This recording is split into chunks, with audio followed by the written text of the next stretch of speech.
Hello.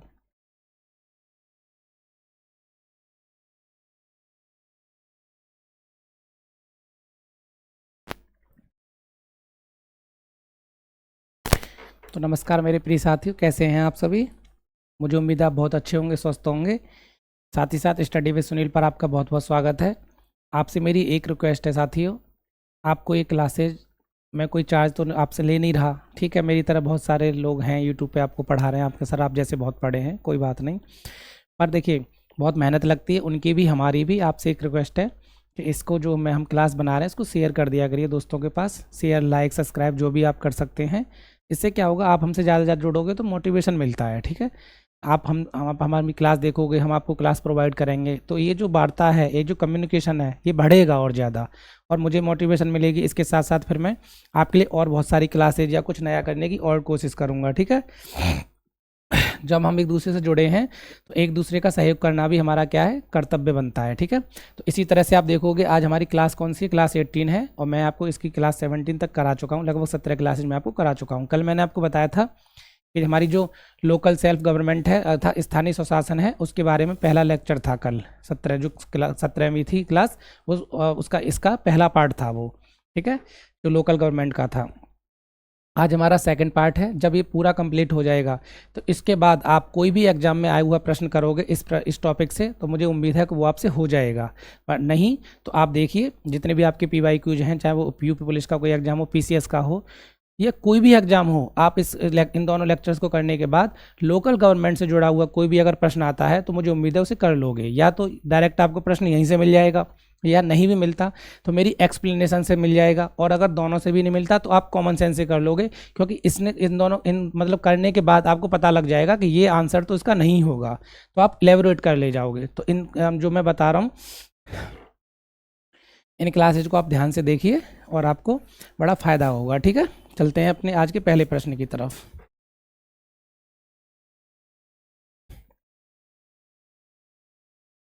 कह रहा है, निम्न तथ्यों में से कौन सा पंचायती राज के अर्थ में सर्वोत्तम व्याख्या करता है, अर्थात सबसे उत्तम व्याख्या, सर्वोत्तम व्याख्या करता है।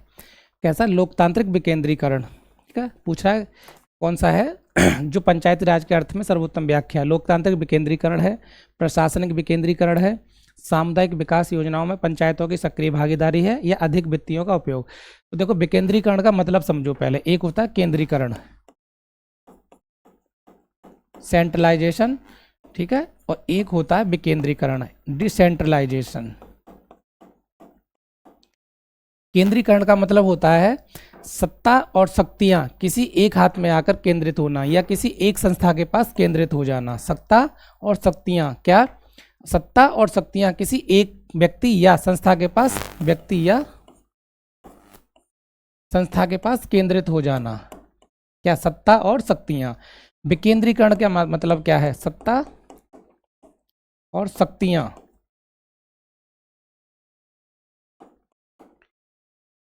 निचले स्तर तक जाना, निचले स्तर तक जाना, अर्थात जन भागीदारी, ये ध्यान रखना। अर्थात सत्ता एवं शक्तियों में जन भागीदारी को बढ़ावा देना। बढ़ावा देने का मतलब क्या है, उनका लोकतांत्रिक कर देना, उसको लोकतांत्रिक करनी, क्या करना, लोकतांत्रिक उनको बना देना। पहला सही है। फिर क्या, प्रशासनिक विकेंद्रीकरण, ये सही नहीं है। सामुदायिक विकास योजनाओं में पंचायतों की सक्रिय भागीदारी, ये सही है। जितनी विकास योजनाएं हैं उन्हीं में तो इनकी भागीदारी बढ़ानी है, ताकि देश का विकास निचले स्तर से ऊपरी मतलब क्या है, ऊपरी स्तर तक हो, ठीक है। तो ये सही है। अधिक वित्तीय शक्तियों का उपयोग, ये भी सही नहीं है। तो आंसर क्या हो जाएगा हमारा, 1 और 3। पहले का आंसर क्या हो जाएगा, 1 और 3। आप समझ गए मैं क्या बताने की कोशिश कर रहा हूँ, ठीक है। लोकतांत्रिक का मतलब ही, लोकतांत्रिक विकेंद्रीकरण का मतलब क्या होता है, लोकतांत्रिक विकेंद्रीकरण का मतलब है कि जो सत्ता और शक्तियां हैं वो निचले स्तर तक जानी चाहिए, लोगों के पास तक, जन भागीदारी में बढ़ावा मिलना चाहिए उनको। तो पहला सही है। दूसरा, प्रशासनिक विकेंद्रीकरण, प्रशासनिक का कोई मतलब नहीं है इसमें, ठीक है। और सामुदायिक विकास योजनाओं में पंचायतों की सक्रिय भागीदारी, ये भी सही है। तो आंसर क्या हो जाएगा हमारा, 1 और 3। Question number 2, which article guarantees 1/3 reservation for women इन पंचायत। संविधान के अंतर्गत पंचायतों में महिलाओं के लिए 1/3 प्रतिनिधित्व की गारंटी कौन सा अनुच्छेद देता है? देखो, जैसे पंचायतों का चुनाव होता है, पंचायतों का चुनाव, तो क्या होता है कि जो कुल सीटें होती हैं, कुल सीटों का कम से कम कितना, 1/3। 1/3 किसके लिए? तो महिलाओं के लिए रिजर्वेशन है, अर्थात कुल सीटों की 1/3 सीटें पर चुनाव कौन लड़ेगा? तो देश की महिलाएं लड़ेंगी। इसके लिए अनुच्छेद 243 का डी, जिसे हिंदी में अनुच्छेद 243 घ कहते हैं। ठीक है, तो आंसर क्या हो जाएगा हमारा? अनुच्छेद 243 घ क्या कहता है कि जो पंचायतों का चुनाव होगा उसमें टोटल सीट्स का 1/3 किसके लिए रिजर्वेशन होगा? तो महिलाओं के लिए रिजर्वेशन होगा उसमें। ठीक है, बाकी की सीटों पर पुरुष चुनाव लड़ेंगे जो भी है। तो अब क्या है? 243 डी। क्वेश्चन नंबर 3, स्थानीय शासन की शक्तियां किसके द्वारा प्रदत्त होती हैं? The powers of local government are granted by. देखो, स्थानीय स्वशासन, स्थानीय स्वशासन, इनके लिए क्या किया गया था? 1992 में 2 संविधान संशोधन किए गए थे, 73वां और 74वां। इन दोनों संविधान संशोधन होने के बाद क्या किया गया था? इस पंचायती राज व्यवस्था को संवैधानिक स्थिति दी गई थी, संवैधानिक स्थिति प्रदान की गई थी। ठीक है, तो 73वां और 74वां संविधान संशोधन के माध्यम से जो हमारी पंचायती राज व्यवस्था थी, अर्थात लोकल सेल्फ गवर्नमेंट थी, उसको क्या किया गया? संवैधानिक दर्जा प्रदान किया गया था। जब किसी संस्था को, ये ध्यान रखना, जब किसी संस्था को संवैधानिक दर्जा प्रदान कर दिया जाता है, संवैधानिक दर्जा दे दिया जाता है, दे दिया जाता है, तो उस संस्था को शक्ति कहां से प्राप्त होती है? संविधान से, संविधान से। ठीक है, उस संस्था को, जब किसी संस्था को किसी संशोधन के माध्यम से संवैधानिक दर्जा प्रदान कर दिया जाता है, चाहे वो निर्वाचन आयोग हो, चाहे वो आप देखोगे तो आपका कैग हो, ठीक है, चाहे वो आपका सुप्रीम कोर्ट हो, सर्वोच्च न्यायालय। ठीक है, तो ऐसी संस्थाएं जिन्हें संवैधानिक दर्जा प्राप्त है, तो उन संस्थाओं को क्या कह दिया जाता है? संवैधानिक संस्थाएं। और संवैधानिक संस्था होने के नाते उनको शक्तियां कहां से प्राप्त होती हैं? तो भारत के संविधान से प्राप्त होती हैं। अर्थात इसको कहां से प्राप्त होंगी? भारत के संविधान से। किसको? स्थानीय स्वशासन को, लोकल गवर्नमेंट को। क्वेश्चन नंबर 4 कह रहा आधारभूत स्तर पर पंचायती राज का विकास नहीं हो सकता, इसका कारण है। देखो, जब कोई संस्था या व्यक्ति या किसी समाज का डेवलपमेंट नहीं होता, क्या उसका? जब किसी संस्था, व्यक्ति या समाज का यदि विकास नहीं हो पा रहा है, तो उसमें 2 बहुत महत्वपूर्ण कारण होंगे। बाकी कारण भी होते हैं, पर 2 सबसे ज़्यादा महत्वपूर्ण होंगे। कौन कौन सा? एक अज्ञानता, ठीक है, और दूसरा उदासीनता। एक अज्ञानता और दूसरा उदासीनता। किसी संस्था के डेवलप न होने में इनके अलावा भी सैकड़ों कारण हो सकते हैं। ठीक है, पर 2 कारण के अंतर्गत ही आप देखोगे सारे कारण विद्यमान हो जाएंगे। जैसे आप कहोगे किसी संस्था के डेवलपमेंट विकास में जाति एक कारण हो सकती है, पर जाति तभी हावी होगी जब उस जाति विशेष के लोग क्या हों? अज्ञानी हों, ताकि उनके माइंड को ऊपर बैठे लोग माइंड वॉश करके क्या करें? उनको बहकाएं, तब भी उसमें यही कारण आएगा। उदासीनता का मतलब है आपके पास ज्ञान है, पर उस संस्था को डेवलप करने के लिए इच्छा शक्ति नहीं है। आप नहीं चाहते कि कोई संस्था डेवलप हो, आप बस जैसे काम चल रहा है उसी में खुश हैं कि चल रहा है काफ़ी है।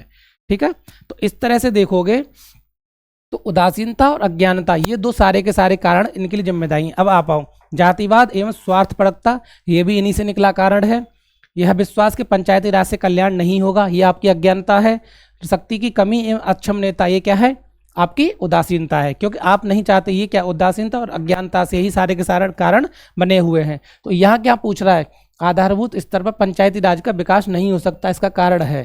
तो एक कारण चुनोगे तो क्या हो जाएगा ये। अगर इसमें वैसे कारण होते 1 2 2 3 4 सभी चारों, तो सभी चारों भी हो सकते थे, पर यहाँ पे आपको एक ऑप्शन चुनना है।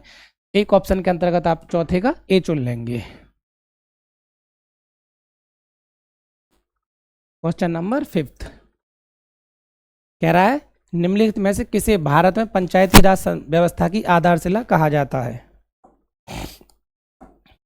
निम्नलिखित में से किसे भारत में पंचायती राज व्यवस्था की आधारशिला, क्या आधारशिला अर्थात फाउंडेशन कहा जाता है। देखो भारत में कितनी तरह की है, तो त्रिस्तरीय पंचायती प्रणाली को स्वीकार किया गया है।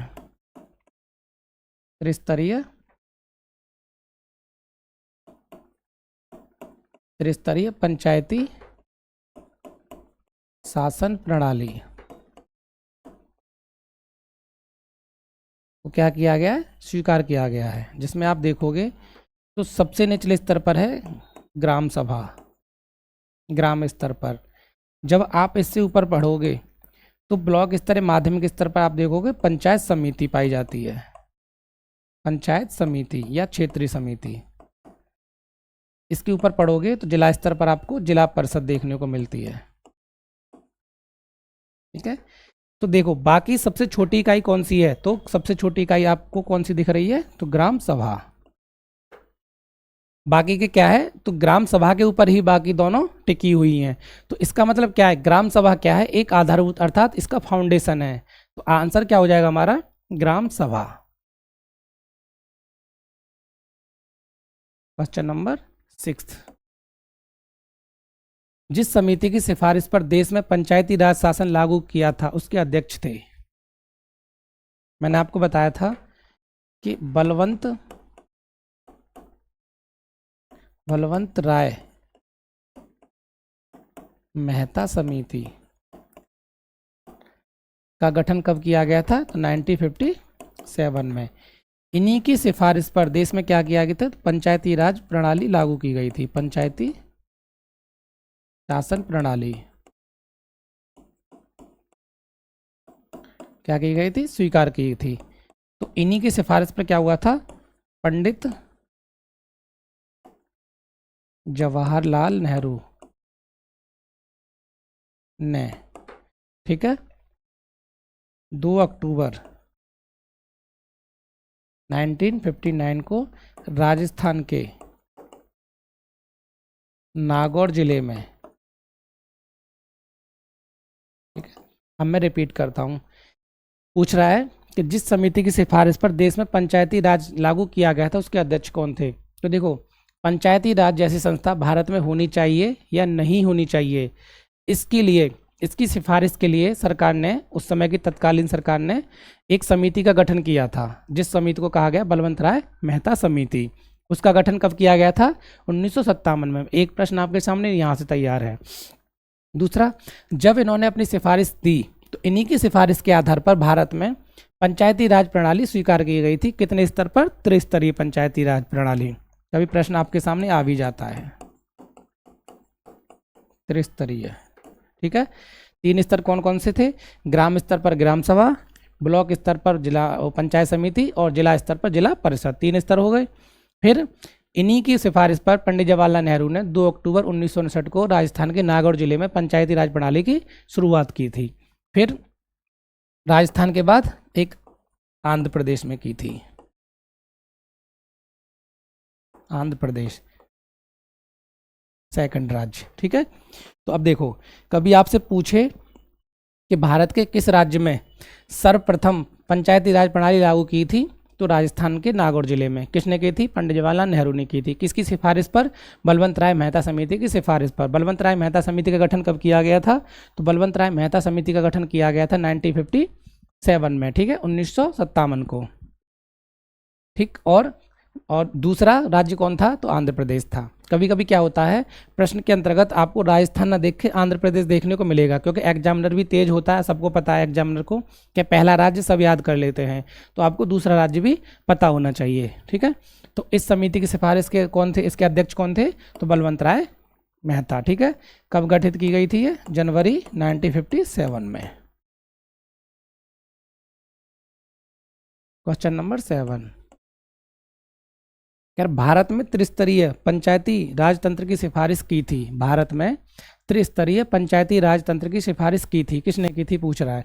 अभी मैंने इससे पहले जस्ट आपको बताया था। तो भारत में त्रिस्तरीय पंचायती राज प्रणाली की सिफारिश किसने की थी? तो बलवंत राय मेहता समिति ने, ठीक है। किसने? बलवंत राय मेहता समिति ने। कब गठन किया गया था इसका? 1957 को। बाकी के मैं इसके बारे में आपको डिटेल बता चुका हूँ, फिर से एक बार रिपीट कर दे रहा हूँ। इन्हीं की सिफारिश पर पंडित जवाहरलाल नेहरू ने भारत में पंचायती राज प्रणाली को स्वीकार किया था, और इन्हीं की सिफारिश पर पंचायती राज प्रणाली को स्वीकार करने के बाद पंडित जवाहरलाल नेहरू जी ने 2 अक्टूबर 1959 को क्या किया था? राजस्थान के नागौर जिले में, राजस्थान के नागौर जिले में क्या की थी? पंचायती राज प्रणाली लागू की थी। तो किस राज्य में? राजस्थान में। क्वेश्चन नंबर 8, पंचायती राज को संवैधानिक स्थिति प्रदान करने की सिफारिश किस समिति के द्वारा की गई थी? तो देखो, एमएल सिंघवी समिति का गठन 1986 में, बलवंत राय मेहता समिति 1957 में, राव समिति 1988 में और 1977 में। मैंने आपको बताया था कि पंचायती राज को संवैधानिक स्थिति कब दी गई थी? तो 1992 के 73वां और 74वां, ये 2 संविधान संशोधन किए थे, और इनको स्थानीय स्वशासन को क्या किया था? तो संवैधानिक दर्जा प्रदान किया गया था। क्या? संवैधानिक दर्जा, संवैधानिक दर्जा। अब देखो, अगर बलवंत राय मेहता समिति की सिफारिश पर ही दर्जा दे दिया जाता तो बाकी की समिति इस बात को नहीं उठाती कि इनको सिफारिश मतलब संवैधानिक दर्जा दिया जाए। इसका मतलब क्या है? तो इसमें और इन्होंने तो नहीं दिया होगा, क्योंकि उसके बाद भी 2 समितियों का गठन किया गया था इस सिफारिश पर कि मतलब इस बात का पता लगाने के लिए कि पंचायती राज व्यवस्था को संवैधानिक दर्जा दिया जाए या ना दिया जाए। तो इनमें से आप देखोगे तो जो एमएल सिंघवी समिति है, उन्होंने क्या बोला? सबसे पहले कि भारत में पंचायती राज व्यवस्था को संवैधानिक दर्जा दिया जाए। अगर इस प्रश्न का आपको पता नहीं भी होता तो कॉमन सेंस से आप 2 कन्फ्यूजन हो सकते थे, एक राव समिति पर और एक एमएल सिंघवी समिति पर, क्योंकि ये दोनों के अंतर्गत दे दिया जाता तो ये दोनों समितियां गठित नहीं की जाती और न ये इस तरह की सिफारिश करती। तो आंसर क्या हो जाएगा आपके सामने? 8th का ए। क्वेश्चन नंबर 9, निम्नलिखित में से कौन भारतीय संविधान के 73वें संशोधन में सम्मिलित है? निम्नलिखित में से कौन भारतीय संविधान के 73वें संशोधन में सम्मिलित है? तो देखो, 73वें संविधान संशोधन के द्वारा क्या हुआ था? त्रिस्तरीय प्रणाली, ठीक है। अब देखो, त्रिस्तरीय प्रणाली के अंतर्गत मैंने आपको क्या बताया था? ग्राम स्तर पर ग्राम सभा, ग्राम पंचायत, माध्यमिक स्तर पर देखोगे तो क्षेत्र पंचायत, जिला स्तर पर जब जाओगे तो जिला पंचायत, ठीक है। तो कह रहा कौन से भारत 73 में सम्मिलित में है? तो देखो, जिला पंचायत सम्मिलित है, क्षेत्र पंचायत सम्मिलित है और ग्राम पंचायत। तो आंसर क्या हो जाएगा हमारा? 1, 2 और 3। ये क्या है? इसका पिरामिड है। सबसे पहले ग्राम स्तर पर आपको ग्राम सभा या ग्राम पंचायत, माध्यमिक स्तर ब्लॉक स्तर पर आपको क्षेत्र पंचायत, और डिस्ट्रिक्ट स्तर पर आपको क्या मिलेगा? डिस्ट्रिक्ट लेवल पे आपको जिला पंचायत या जिला परिषद का गठन देखने को मिलता है। तो आंसर क्या हो जाएगा हमारा? 1, 2, 3। 9th का क्या हो जाएगा हमारा? बी। क्वेश्चन नंबर 10, निम्नलिखित में से कौन सी एक समिति पंचायती राज संस्था से संबंधित नहीं है? कौन सी पंचायती राज संस्था से संबंधित नहीं है? तो देखो, एमएल सिंघवी समिति 1986, अशोक मेहता 1977, बलवंत राय मेहता 1957, एक थी राव समिति, जेवी के राव समिति 1988। ये चारों समितियां बहुत जरूरी समितियां हैं जिनका संबंध किससे है? तो भारत की पंचायती राज व्यवस्था से संबंधित हैं। क्यों? ML सिंघवी समिति ने संवैधानिक दर्जा देने की मांग की थी। अशोक मेहता समिति ने 2 स्तरीय प्रणाली की सिफारिश की थी। बलवंत राय मेहता समिति की सिफारिश के आधार पर ही भारत में पंचायती राज प्रणाली का गठन किया गया था और इन्होंने त्रिस्तरीय पंचायती राज प्रणाली की सिफारिश की थी। राव समिति का गठन 1988 में किया गया था। अगर कोई समिति इनमें से हमें नहीं लग रही है जिसका संबंध पंचायती राज व्यवस्था से है तो वो कौन सी है? ऑप्शन नंबर 1 PVN राव समिति। हमें नहीं पता किससे है पर पंचायती राज संस्था से संबंधित नहीं है। तो ये प्रश्न बहुत ज़्यादा आते हैं कि निम्नलिखित में से किस समिति का संबंध इससे नहीं है। तो पंचायती राज व्यवस्था से संबंधित आपके सामने 4 समितियां बहुत जरूरी हैं। इनकी आपको डेट को कभी मैचिंग में भी आ जाता है और इन्होंने क्या सिफारिश की थी वो, ठीक है, और पंचायती राज पंचायती व्यवस्था संबंधित है या नहीं, ये 3 प्रश्न आपको पता होना चाहिए। तो कभी पूछता है आपसे अशोक मेहता समिति का संबंध किससे है, तो पंचायती राज व्यवस्था से है। इन्होंने क्या सिफारिश की थी, तो इन्होंने सिफारिश की थी 2 स्तरीय, कि भारत में पंचायती राज प्रणाली को 2 स्तरीय लागू किया जाए, अर्थात 2 स्तर पर लागू किया जाए, 3 स्तर पर लागू न किया जाए, ठीक है। फिर बलवंत राय मेहता समिति ने 3 स्तर पर लागू की थी। कभी आपसे पूछता है कि पंचायती राज व्यवस्था से संबंधित भारत की सर्वप्रथम पहली समिति कौन सी है, तो बलवंत राय मेहता समिति। आप डेट वाइज भी इनको याद रख सकते हो। कभी क्रम में भी लगाने को आ जाता है कि निम्नलिखित में से इनमें क्रम में लगाइए। तो सबसे पहले बलवंत राय, फिर अशोक मेहता, फिर ML सिंघवी और फिर बाद में JVK राव समिति। क्वेश्चन नंबर 11,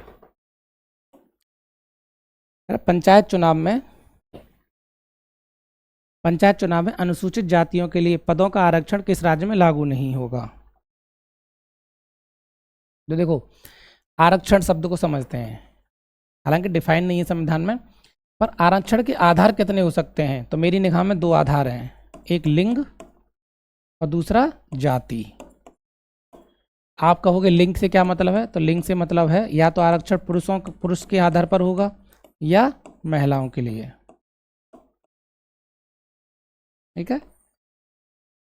पुरुषों पर भी अब क्या होगा, जाति के आधार पर देखोगे तो SC ST OBC, इन तरह का आपको आधार मतलब जाति के आधार पर देखने को मिलेगा। इस क्रम में देख रहे हो, वो पूछ रहा है कि पंचायत में अनुसूचित जातियों अर्थात SC के लिए, ठीक है, SCs के लिए, शेड्यूल कास्ट, तो इनके लिए क्या है कि पंचायतों में कौन सा ऐसा राज्य है, जैसे पंचायत में क्या होगा, आपको SC ST OBC के आधार पर आरक्षण देखने को मिलेगा। तो पूछ रहा है ऐसा कौन सा राज्य है जहां आपको SC के आधार पर आरक्षण नहीं देखने को मिलता, अर्थात ऐसा कौन सा राज्य है। तो देखो, इसको हम कॉमन सेंस से करते हैं। जब किसी राज्य में अनुसूचित जातियां नहीं होंगी तो सीधी सी बात है वहां पर आरक्षण दिया भी क्यों जाएगा। तो इनमें से कोई ऐसा एक राज्य है जहां पर आपको अनुसूचित जातियों की संख्या देखने को नहीं मिलती हैं। तो उत्तर प्रदेश आपको लग रहा है, हम और आप उत्तर प्रदेश से हैं, तो उत्तर प्रदेश में सभी जातियां हैं, SC भी है, ST भी है, OBC भी है, जनरल भी है, सब हैं, तो उत्तर प्रदेश क्या होगा, गलत हो जाता है। सेम हरियाणा में भी सारी जातियां हैं और असम में भी हैं। अगर कोई एक राज्य है जहां आपको अनुसूचित जातियों की संख्या 0 देखने को मिलती है तो वो कौन सा राज्य है, अरुणाचल प्रदेश है, ठीक है। तो जब अरुणाचल प्रदेश में अनुसूचित जातियों की संख्या है ही नहीं, तो 73वें संविधान संशोधन के माध्यम से भी उसमें ये प्रावधान क्यों ही किया जाए कि ये जो मतलब अनुसूचित जातियों के लिए भी आरक्षण की व्यवस्था अरुणाचल प्रदेश में नहीं की गई है, ठीक है। क्वेश्चन नंबर 12, निम्नलिखित पंचायतों में से किस या किन्हें उत्तर प्रदेश में जिला योजना समिति में शामिल किया जाता है? किसमें? उत्तर प्रदेश में। तो देखो, उत्तर प्रदेश में गठित की जाती है क्या, जिला योजना। क्या गठित की जाती है, जिला योजना, ठीक है। अब इसमें आप देखोगे तो एक तो आपको नगर पंचायत रख दिया जाता है, ठीक है, और दूसरा आपको क्या देखने को मिलता है, जिला पंचायत। जिला पंचायत, जिला योजना समिति में कौन कौन सी, नगर पंचायत और जिला पंचायत देखने को मिलती हैं। क्योंकि अब इसमें जिला पंचायत है नहीं, ये मिलती नहीं है देखने को, ये मिलती नहीं है, तो जिसमें 2 और 3 होगा वो क्या होगा, सब के सब गलत हो जाएंगे। तो आंसर क्या होगा हमारा 1। अगर इसमें जिला पंचायत भी होती तो क्या होता, इसी के अंतर्गत रख लिए नगर पंचायत और क्या, जिला पंचायत। उत्तर प्रदेश की जो जिला योजना है, जिला योजना के अंतर्गत आप देखोगे तो उसमें नगर पंचायत और जिला पंचायत को सम्मिलित किया जाता है। तो आंसर क्या हो जाएगा हमारा 12th का ए। क्वेश्चन नंबर 13 कह रहा असर्शन और आपके सामने रीजन वाला प्रश्न है। स्थानीय निकायों को वित्तीय सहायता प्रदान करने हेतु उपायों पर विचार करने के संबंध में संघीय वित्त आयोग की कोई भूमिका नहीं है। इसकी कोई भूमिका नहीं है, संघीय वित्त आयोग की। ठीक है, तो दूसरा क्या कह रहा है, कारण संविधान के 73वें और 74वें संशोधन के बावजूद स्थानीय शासन किसका विषय है, राज्य सूची का। अब देखो करते हैं, पहले की चीड़फाड़ करते हैं। स्थानीय निकायों को वित्तीय सहायता प्रदान करने हेतु उपायों पर विचार करने के संबंध में संघीय वित्त आयोग की कोई भूमिका नहीं है। ये क्या है, गलत कथन है। क्यों कि देखो स्थानीय निकायों को कितना धन चाहिए, किस अनुपात में चाहिए, किस प्रकार की योजनाओं के लिए चाहिए, ये सिफारिश करता है राज्य का वित्त आयोग। कौन करता है, राज्य का वित्त आयोग। किनके लिए, किसके लिए करता है, स्थानीय निकायों के लिए। स्थानीय निकायों के लिए किससे करता है, तो केंद्रीय वित्त आयोग से, केंद्रीय वित्त आयोग से। डायग्राम को आप याद रखिए और इन्हीं से क्या होता है, प्रश्न हमारा सॉल्व हो जाता है। देखिए स्थानीय निकायों के लिए वित्त की सिफारिश कौन करता है, राज्य का वित्त आयोग। किससे करता है, तो संघीय वित्त आयोग से या केंद्रीय वित्त आयोग से। इसमें क्या कह रहा है कि संघीय वित्त आयोग की कोई भूमिका नहीं है। तो ये क्या है, एक गलत अवधारणा है।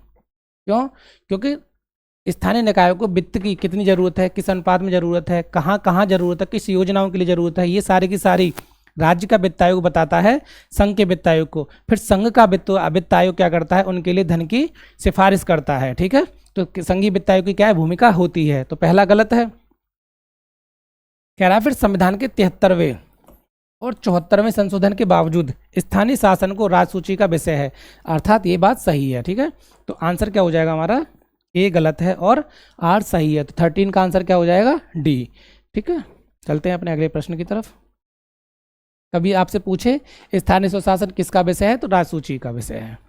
इस पर शक्तियां बनाने के किसका दायित्व है, तो राज्य का विधानमंडल शक्तियां बनाता है। विच of the following is not a feature of local government, स्थानीय शासन की निम्नलिखित में से कौन सी एक विशेषता नहीं है।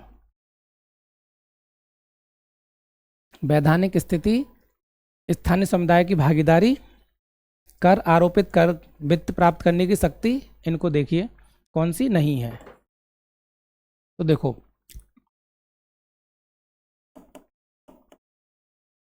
स्थानीय स्वशासन,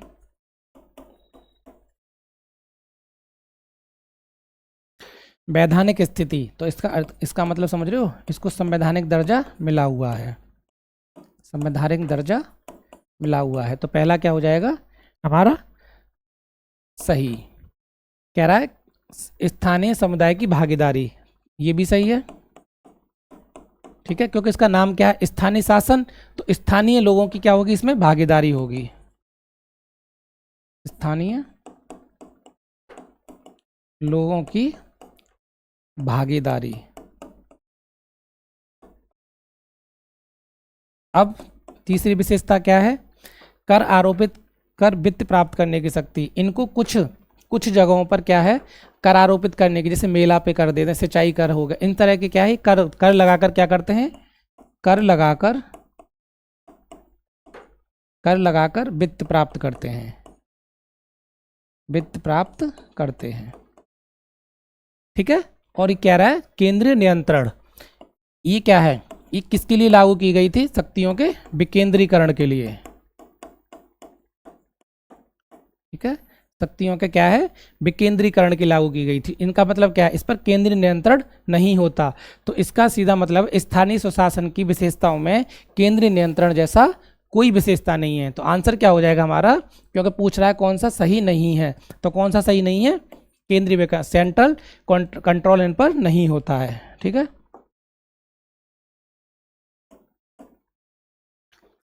कह रहा है पंचायतों के राजस्व के निम्न स्रोतों पर ध्यान दीजिए।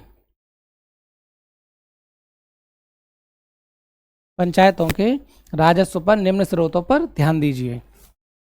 वित्त आयोग द्वारा स्थानीय निकाय अनुदान ये है। केंद्रीय सहकारी बैंकों से सहायता भी मिलती है। केंद्र द्वारा प्रायोजित योजनाओं हेतु आवंटन राज्य निर्वाचन आयुक्त की अनुशंसा पर, ये गलत है। राज्य संचित निधि से सहायता अनुदान, ये भी सही है। ठीक है, तो आंसर क्या हो जाएगा हमारा? 1 2 3, 1 2 3 और 5, 1 2 3 और 5, तो 15 का आंसर क्या हो जाएगा? ए। आंसर क्या हो जाएगा 15 का? ए। अब इसको थोड़ा समझते हैं। देखो कह रहा है वित्त आयोग द्वारा स्थानीय निकाय अनुदान, ये बात सही है क्योंकि वित्त आयोग क्या करता है? इनके लिए अनुदान की सिफारिश करता है। ठीक है, केंद्रीय सहकारी बैंकों से सहायता भी प्राप्त होती है।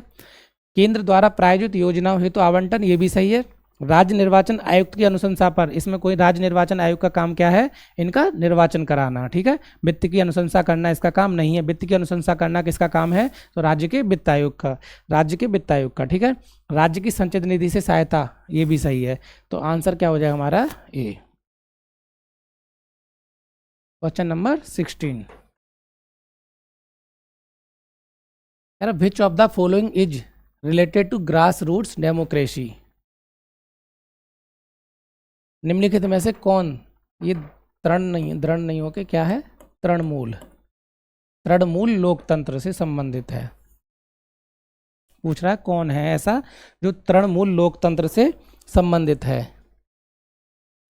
पहले जानते हैं तृणमूल लोकतंत्र क्या है। ये शासन की एक ऐसी व्यवस्था है। क्या है?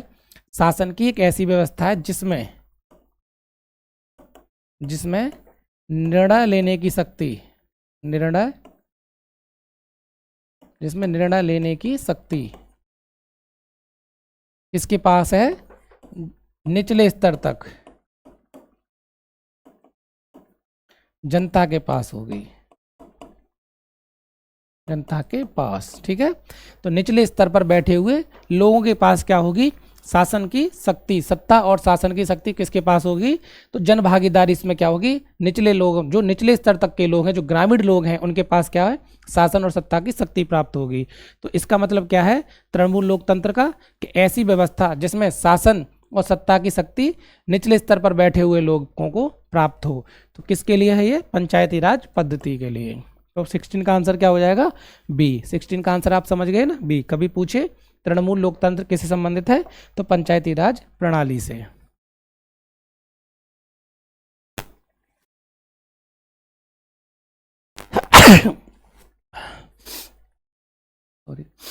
Who proposed the idea that each village should be a republic?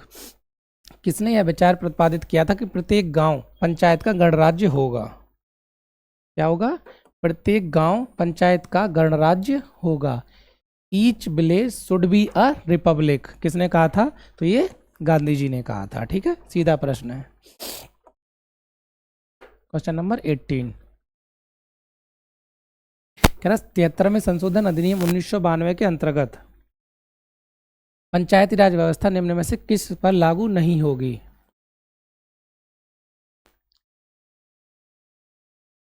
तिहत्तरवें किसके अंतर्गत? 73वें संविधान संशोधन के माध्यम से पंचायती राज व्यवस्था निम्न किस पर लागू नहीं होगी? तो देखो, जैसे जब हमने 73वां संविधान संशोधन किया गया था, संविधान संशोधन किया 1992 में। ठीक है, तो ये क्या हुआ? देश के अधिकांश भागों पर लागू हुआ। देश के अधिकांश राज्यों में क्या हुआ? लागू हो गया, राज्यों में लागू हुआ। पर कुछ ऐसे राज्य थे जो 73वें संविधान संशोधन 1992 के अंतर्गत जो व्यवस्थाएं की गई थी उन राज्यों पर लागू नहीं हुई थी। तो वे कौन कौन से राज्य थे? तो देखो, वो नागालैंड, मेघालय और मिजोरम थे। ये 3 राज्य थे। 18 का क्या हो जाएगा? ए। नागालैंड, मेघालय और मिजोरम। अब क्यों लागू नहीं हुए थे वो देखते हैं।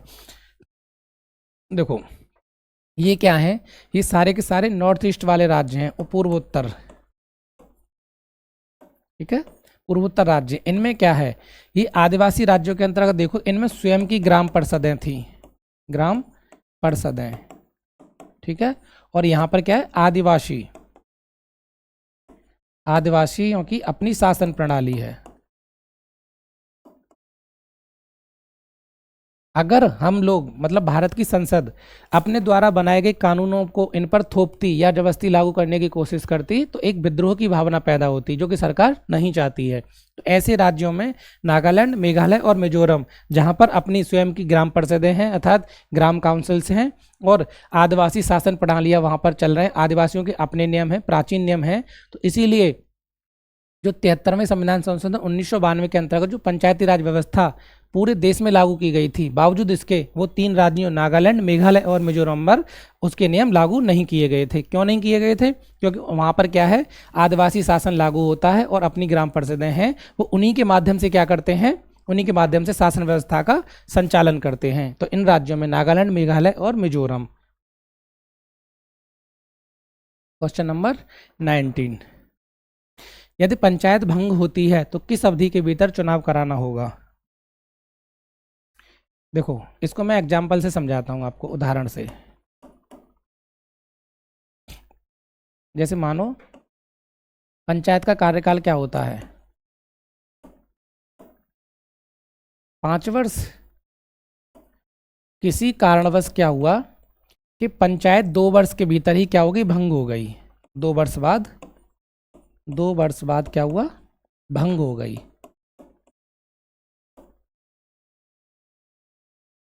भंग हो गई। अब शेष कार्यकाल कितना बचा, 3 वर्ष। 3 वर्ष बचा, क्योंकि 5 वर्ष कुल होता है, 3 वर्ष का बचा। कह रहा है यदि पंचायत भंग होती है तो किस अवधि के भीतर, तो 6 माह के अंदर क्या होता है, 90, तो 6 माह के अंदर क्या होगा, चुनाव कराना जरूरी होता है अगर कोई पंचायत भंग हो जाती है। अब इसको समझो, अगर पंचायत का कार्यकाल 6 माह से कम का बचा है तो जो नई पंचायत आएगी उसको पूरा समय दिया जाएगा, 5 वर्ष का कार्यकाल उसको दिया जाएगा। पर अगर जैसे पंचायत भंग हो गई 5 वर्ष के बाद 2 वर्ष के भीतर, तो 3 वर्ष का है, तो जो दोबारा चुनाव होगा, जो 6 माह बाद दोबारा चुनाव होगा, वो शेष कार्यकाल के लिए चुनाव होता है, ना कि पूरे 5 वर्ष के लिए। अर्थात अगर 2 वर्ष बाद चुनाव हो रहा है तो वो 3 वर्ष के लिए लागू होगी। ठीक है, तो ऐसी कोई व्यवस्था नहीं है। जो री इलेक्शंस होते हैं ना, उपचुनाव जो होते हैं, वो शेष कार्यकाल के लिए होते हैं। ध्यान रखना, जो उपचुनाव होते हैं, हमेशा ध्यान रखना, उपचुनाव शेष कार्यकाल के लिए होते हैं, पूर्ण कार्यकाल के लिए नहीं। शेष कार्यकाल, ठीक है, पूर्ण कार्यकाल के लिए नहीं होते, वो शेष कार्यकाल तक लागू होता है।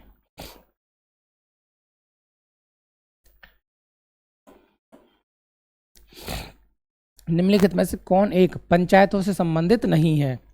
राज्य निर्वाचन आयोग पंचायतों का चुनाव संपन्न करेगा। इससे पंचायतों से 74वां संविधान संशोधन अधिनियम, पंचायतों का कार्यकाल 5 वर्ष, भंग होने पर 6 माह में चुनाव। तो देखो, ये मैंने बताया था 6 माह पर चुनाव भी होंगे, पंचायतों का कार्यकाल 5 वर्ष भी होगा, राज्य निर्वाचन आयोग पंचायतों का चुनाव संपन्न कराएगा। लेकिन जो 1992 में 2 संविधान संशोधन हुए थे, एक 73वां और दूसरा 74वां। तो 73वां संविधान संशोधन किससे संबंधित था? तो ये संबंध था पंचायती राज व्यवस्था से। पंचायती राज व्यवस्था में किससे? ग्रामीण स्वशासन से। ग्रामीण स्वशासन। और जबकि ये किससे संबंधित है? ये शहरी स्वशासन।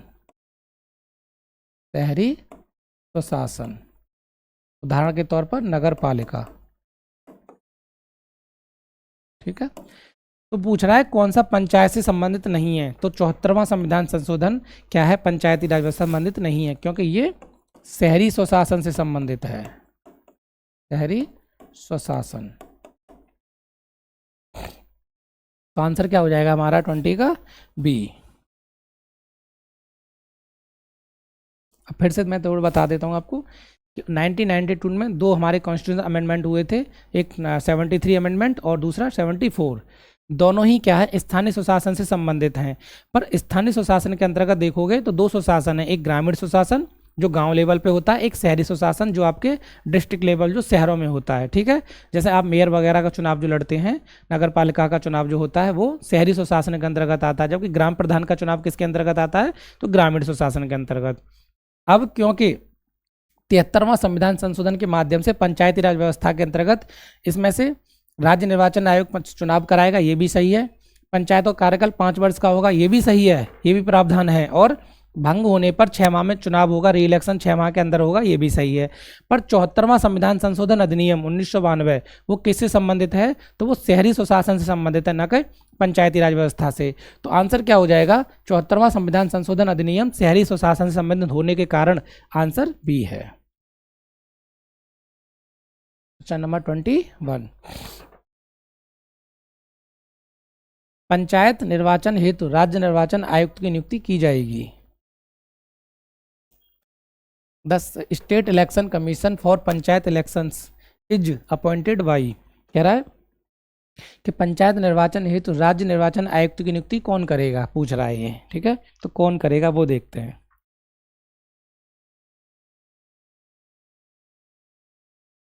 अनुच्छेद 243 के, इसमें किसका प्रावधान है? तो राज्य के निर्वाचन आयोग का,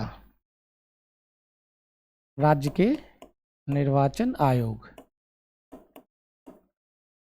अभी आपसे पूछे कि अनुच्छेद 243 के अंतर्गत किस संवैधानिक संस्था का प्रावधान है? तो राज्य के निर्वाचन आयोग का। या राज्य निर्वाचन आयोग का संबंध किस अनुच्छेद से है? तो 243 के। अब पूछ रहा है पंचायत निर्वाचन हेतु राज्य निर्वाचन आयुक्त, इसमें क्या होता है? एक आयुक्त होता है, राज्य निर्वाचन आयुक्त होता है जो चुनाव कराता है, राज्य निर्वाचन आयुक्त। ठीक है, तो राज्य निर्वाचन आयुक्त की नियुक्ति अनुच्छेद 243 के 1 के अंतर्गत कौन करेगा? तो राज्य का राज्यपाल करेगा, राज्य का राज्यपाल। ठीक है, तो प्रश्न का आंसर क्या हो जाएगा? राज्यपाल द्वारा। अनुच्छेद 243 के 1 के तहत निर्वाचन हेतु, पंचायत निर्वाचन हेतु राज्य निर्वाचन आयुक्त की नियुक्ति राज्य का राज्यपाल द्वारा की जाएगी। तो 21 का क्या सी हो जाएगा? सी, 21 का सी। फिर से बता रहा हूं मैं, अनुच्छेद 243 के अंतर्गत राज्य के निर्वाचन आयोग का गठन किया गया है। राज्य के निर्वाचन आयोग के अंतर्गत राज्य निर्वाचन आयुक्त होता है जो राज्य के चुनावों को संपन्न कराता है। तो राज्य पंचायतों के चुनाव जो कि प्रश्न के अंतर्गत दे रहा है, पंचायत निर्वाचन हेतु निर्वाचन आयुक्त की नियुक्ति कौन करेगा? तो अनुच्छेद 243 के 1 के तहत राज्य निर्वाचन आयुक्त की नियुक्ति राज्य के राज्यपाल द्वारा की जाती है। तो कौन करेगा? राज्य का राज्यपाल करेगा। क्वेश्चन नंबर 22, भारतीय संविधान के अनुच्छेद 243 जेड जे के अनुसार सहकारी समितियों के निवेशकों की अधिकतम संख्या कितनी हो सकती है? तो इसका सीधा है 21। ठीक है, सीधा प्रश्न है 21।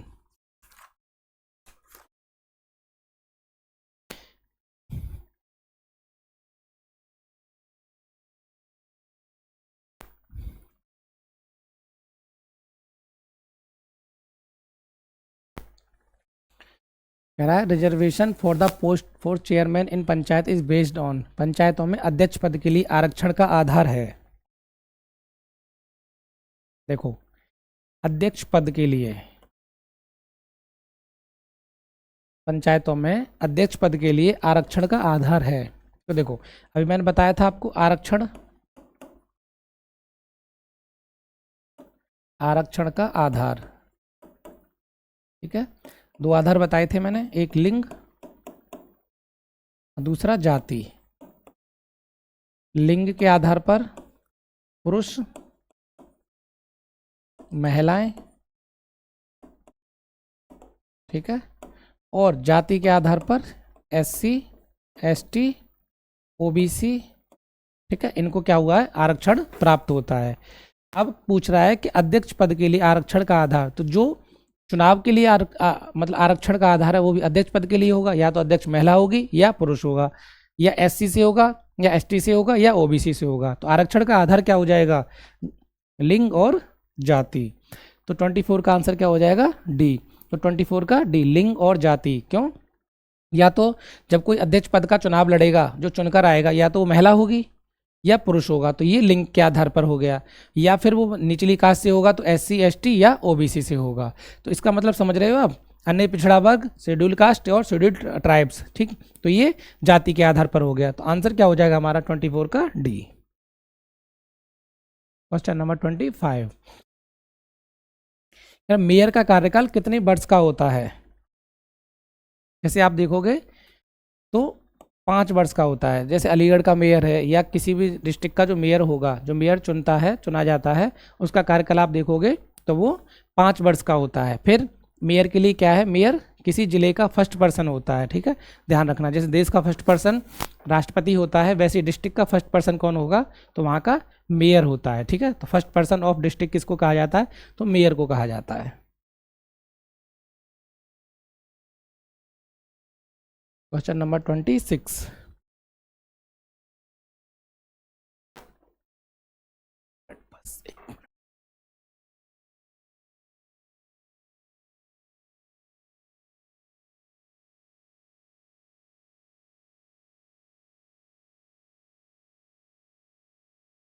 कह रहा है जिला स्तर पर जिला योजना के समायोजन का दायित्व 74वें संविधान संशोधन के अंतर्गत किया गया है। किसको किया गया है, कह रहा है।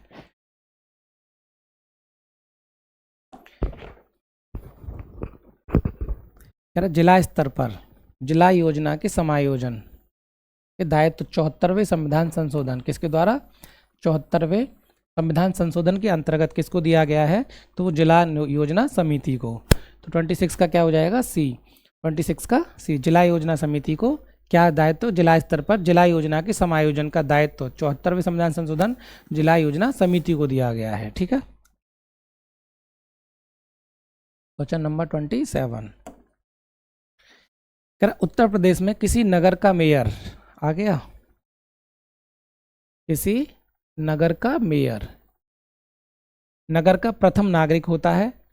Is the first citizen of city, नगर का प्रथम नागरिक होता है, तो क्या है, सही है। अभी मैंने बताया था ना आपको, जो मेयर होता है, जैसे देश का फर्स्ट पर्सन कौन होता है, तो राष्ट्रपति होता है। देश का प्रथम नागरिक कौन होता है,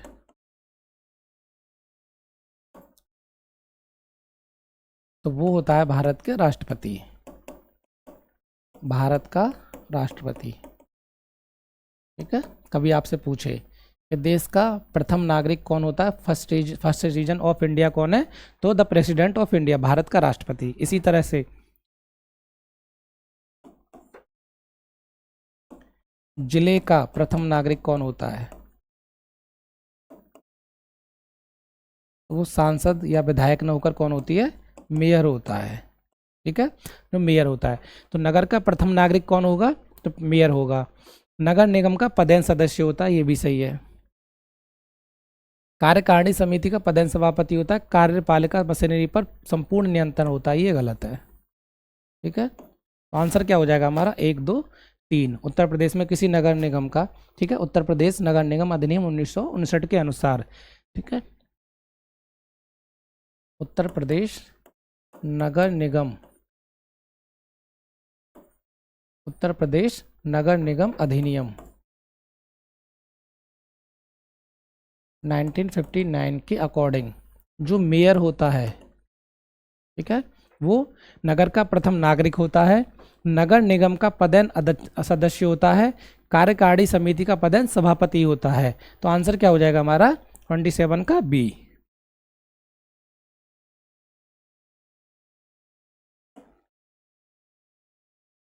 कह रहा which constitution amendment act gave the constitutional status of municipalities, निम्नलिखित में से किसे भारत मतलब किस संविधान संशोधन अधिनियम से नगर पालिका को संवैधानिक स्थिति प्रदान की गई थी। इतनी देर से मैं आपको बताते आ रहा हूँ कि 73वां 1992 में 2 संवैधानिक संशोधन किए गए थे, एक 73वां और दूसरा 74वां, ठीक है। जो 73वां था वो था ग्रामीण स्वशासन से संबंधित, ग्रामीण स्वशासन से संबंधित था, और 74वां था वो शहरी स्वशासन से, शहरी स्वशासन। शहरी स्वशासन के अंतर्गत किससे था, नगर पालिका, नगर पालिका से संबंधित था। तो इसका मतलब समझ रहे हो आप।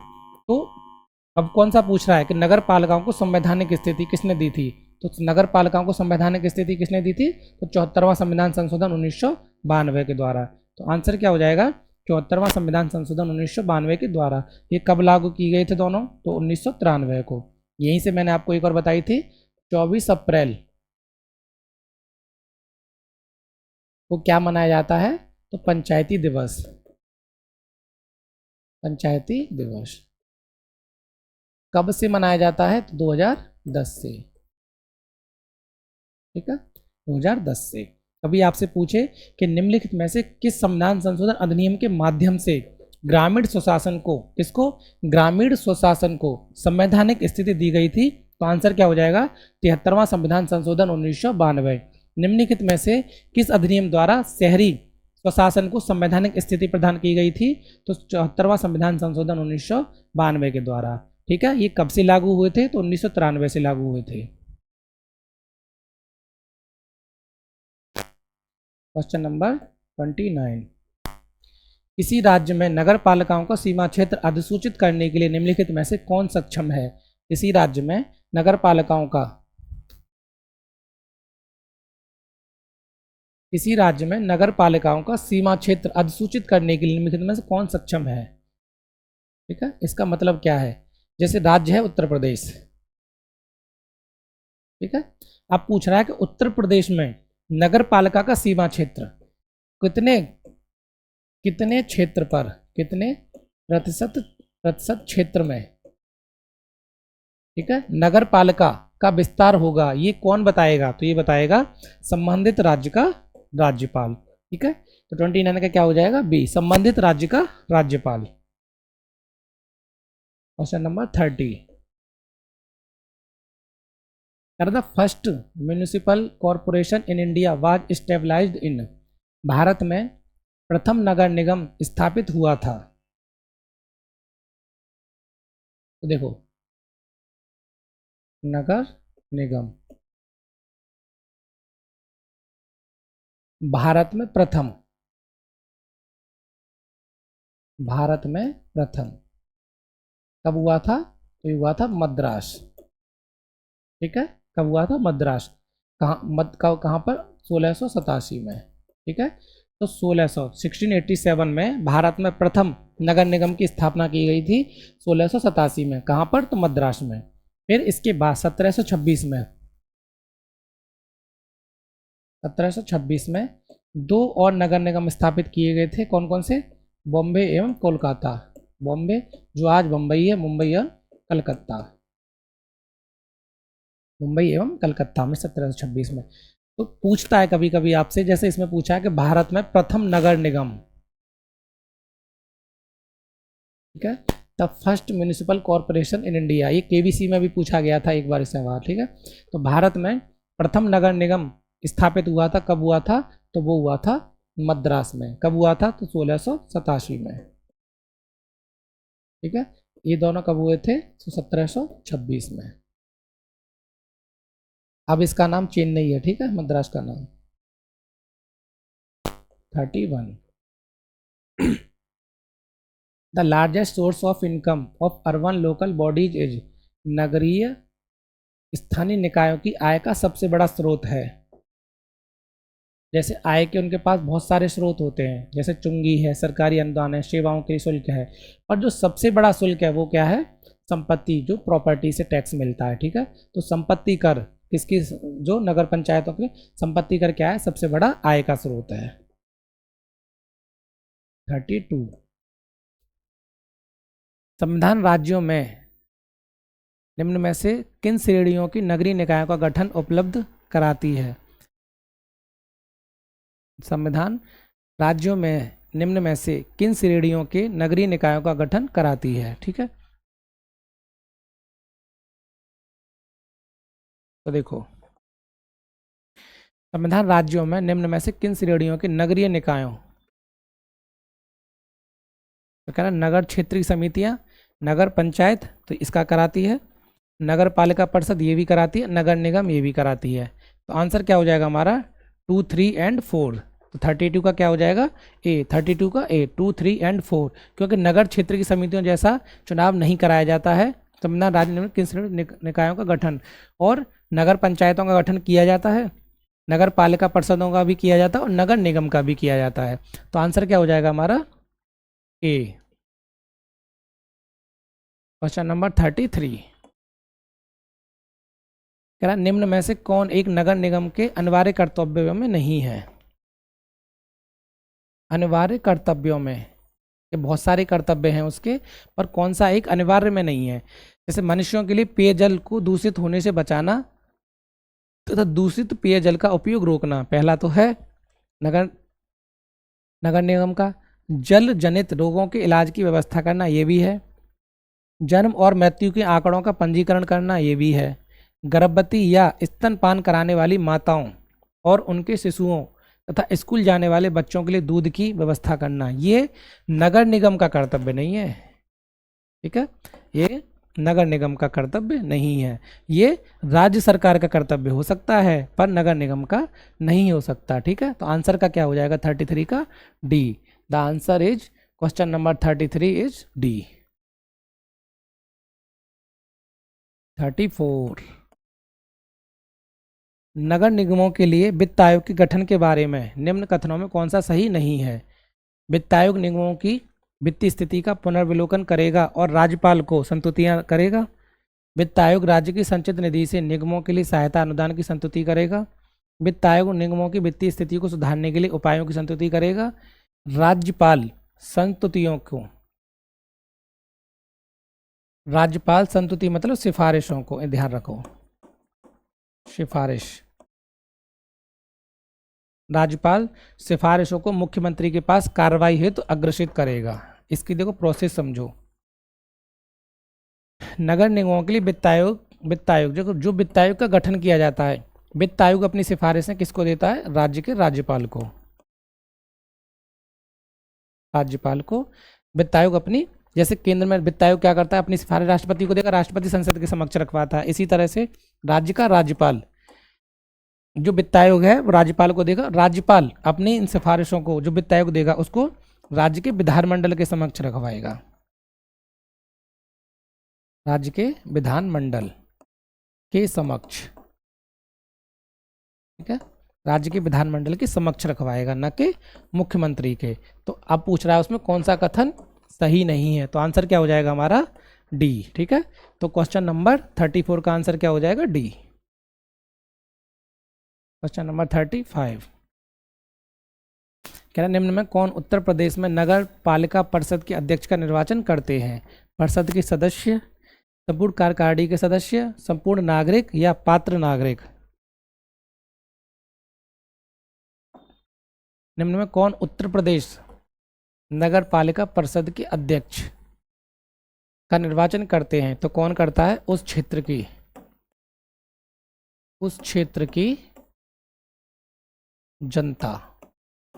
ठीक है, उस क्षेत्र की जनता क्या करती है, प्रत्यक्ष निर्वाचन द्वारा, कैसे, निर्वाचन द्वारा क्या करती है, उसका चुनाव करती है। ठीक है, इसके नगर पालिका परिषद के अध्यक्ष का। तो कौन करता है, संपूर्ण नागरिक अर्थात उस क्षेत्र की जनता। तो नगर के संपूर्ण नागरिक अपने मताधिकार के द्वारा उत्तर प्रदेश नगर पालिका परिषद के अध्यक्ष का चुनाव करते हैं। क्वेश्चन नंबर बस। ठीक है, तो आज हमारा जो लोकल गवर्नमेंट्स का पार्ट सेकंड था, फर्स्ट में कल करा चुका था, सेकंड आज आपके सामने है। तो इस तरह से हमने जितने भी प्रश्न बनने की संभावना होती है इस टॉपिक से, अर्थात लोकल गवर्नमेंट से, स्थानीय स्वशासन से, वो सारे के सारे प्रश्न मैंने कराए हैं, या तो प्रश्न के माध्यम से या व्याख्या के माध्यम से आपके सामने कभी भी कहीं भी देखने को मिल सकते हैं। आज आप इस क्लास को अच्छे से करिए।